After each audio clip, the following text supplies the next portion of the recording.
सोलापूर महानगरपालिकेच्या गोदामातील भंगार चोरी प्रकरणी तब्बल 42 दिवसानंतर महापालिका आयुक्त डॉक्टर सचिन ओंबासे यांनी दोषींवर दंडात्मक व प्रशासकीय कारवाई केली आहे।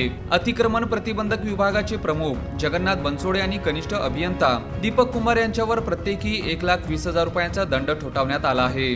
जगन्नाथ बनसोडे यांच्याकडील रक्कम निवृत्ती वेतनातून तर दीपक कुमार यांच्याकडील रक्कम मासिक मानधनातून वसूल करण्यात येणार आहे। महानगरपालिकेच्या गोदामातून 18 मे रोजी अतिक्रमण कारवाईत जप्त केलेले भंगार चोरी जात असताना हा प्रकार उघडकीस आला होता। शिंदे सेनेचे गटनेते अमोल शिंदे यांनी चोरी करणाऱ्याला पकडून प्रशासनाच्या निदर्शनास हा प्रकार आणला होता।